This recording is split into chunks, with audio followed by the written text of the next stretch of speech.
All right. Good afternoon, everyone. Thank you for allowing us to be a part of this hackathon. It was a great experience for all of us. We, in our group, wanted to investigate the effect of traffic stop quotas on marginalized identities.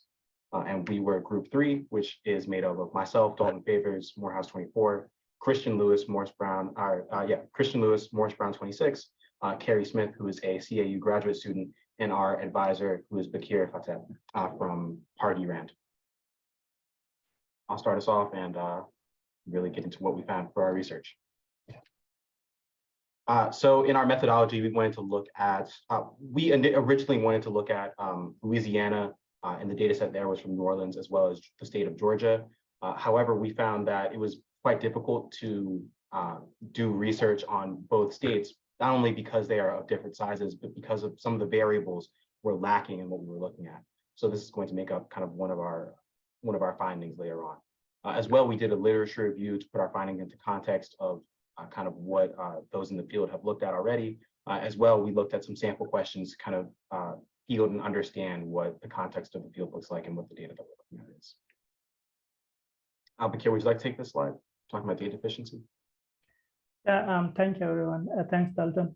So yeah, as Dalton mentioned, we looked at the data from 2 states, and so what I'm gonna just cover in this slide is just, like some data deficiencies. Like there are some missing variables, like officer's race and the time of the stop. So we had some very specific questions we wanted to answer, but in some data set, in most of the data set, we didn't have this variable.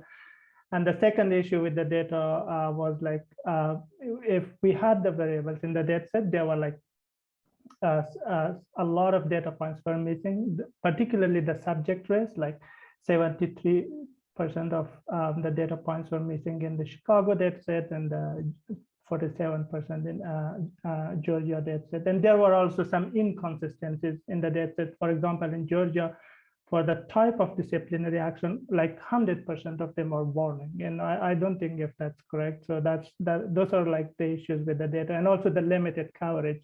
For example, in Louisiana, we only have like the data for like the New Orleans, not like the statewide. Yeah, Dalton, go ahead, please. Our major research question was, do police traffic stop quotas still exist? And this is once again in the context of New Orleans. And if so, do race and sex play a role in determining the disciplinary outcome that one receives? To answer this question through our data, we wanted to look at some sub-questions, which are on the right side, kind of talking about, is there an increase in the amount of stops and disciplinary actions near the end of the month or day? Is there an increase in harsher disciplinary action near the end of the month, week, day, so on and so forth?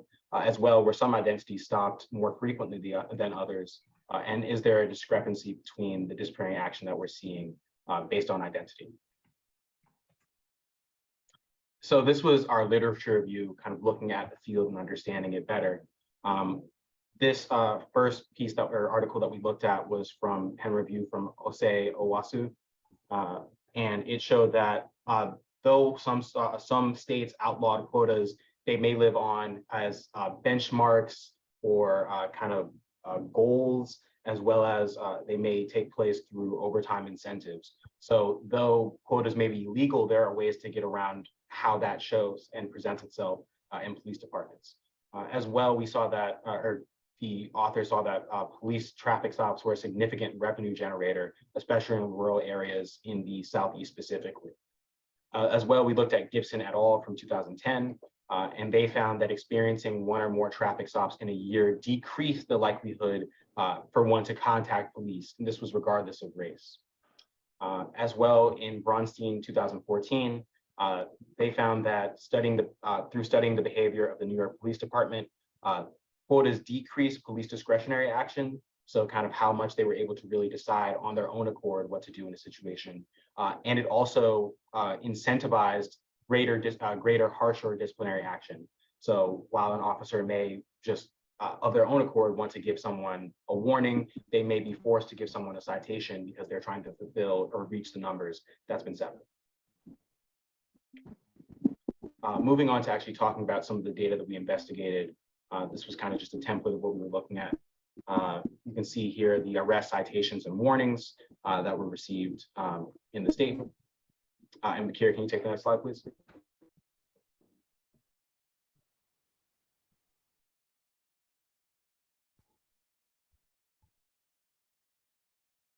I think Bakir, oh, now he's coming off. He may have a network issue.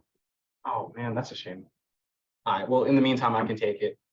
So this graph was looking at stop volume. On the left side, you're looking at stop volume at the hour of day in New Orleans, and on the right side, you're looking at stop volumes at the day of the month. And this was really important because when we were addressing this, when we were coming up with the idea, I specifically thought that quotas may present themselves as spikes near the end of the month when police are trying to hit that quota. However, the data has shown otherwise and show that actually on the right graph, as you can see, there's a decrease, a sharp decrease in the amount of traffic stops near the end of the month. And then also on the left side, you can kind of, in the graph of hour in the day, you can see kind of a decrease kind of close approach as we approach 6 a.m. and then a sharp increase during rush hour, and then kind of evening out throughout the day. You can also see the distribution here of stop volume throughout the week. So on the left side, you're seeing the different disciplinary actions, that being arrests, citations, and warnings, kind of following a similar trend. And on the right side, which we were actually able to explain, but we thought was very interesting, so we wanted to show it to you all, that being stop volumes by week. And you can kind of see how the stops follow a normal distribution, which we found to be quite interesting, but couldn't figure out how that was working there. Moving on. In this section, we compared stops versus census data.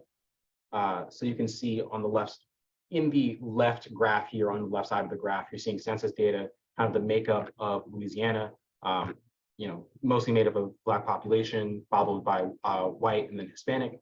And then on the right side of that same graph, you can see, though they're about around 60% Black people of the population of New Orleans, they're making up around 68% of the traffic stops in the city, followed by 25% for white people and, sorry, what's that? That would be 0.3% for Hispanic, or actually 3% for Hispanics. As well, on the right graph, you can see disciplinary action by race and sex, kind of just going through how the same breakdown looks when distinguishing by race and sex. And we can see a sharp increase in the amount of disciplinary, or in the lack of disciplinary action for males as compared to females. That's also something that we found interesting throughout our data. As well, we were seeing here disciplinary action by hour of day and sex. So that same kind of, that same breakup of the data. And this is just looking at by hour of day. So once again, on the left side for women, you're seeing a sharp increase around that 9 a.m. point that you're seeing that's less pronounced for males during that same period of time. As well, we were looking at disciplinary action by hour of day and race. So the same breakdown, but just for race instead of sex here. And you can see Asian and Pacific Islander within New Orleans, you're seeing a heavy spike around that same 9 a.m. time, which you also see for Hispanics, but it's less pronounced for Black and white people. And that's occurring for citations.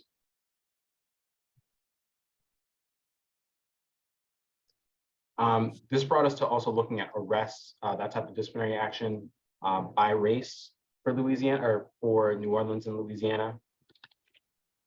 Have 1 minute. Oh, we should actually kind of go through instead of just talking about our data to really show you our conclusions that we found. Thank you for the warning. So from our data here, the big research question was talking about quotas within the city of New Orleans. And we concluded that data analysis could not conclude whether or not there was some sort of disciplinary action if it did exist. Because kind of the numbers were even throughout the month, it shows that the behavior, if there is a quota there within New Orleans, it's kind of an even amount throughout the month, instead of, as we were assuming, which would be a heavy spike at the end. As well, the overall trend suggests that higher likelihood of stops and disciplinary actions for different racial and gender makeups, and further socio-demographic data is needed to really have a full analysis here. And we want to show who this is actually for, who can this help. So studies have shown that, or Sue specifically from 2020 elucidates that defunding efforts may lead to increased stops and tickets. So for abolitionist activists, it's something to really look at to look at quotas for future research. And as well for police departments, as we noted in our literature review, further stops de-incentivize people from wanting to call the police. So that's just another reason why, if quotas do exist, police departments really should stray away from using that as a mechanism for revenue generation or for showing activity for police officers. So that's what we found a lot from our research, and we thank you all for your time.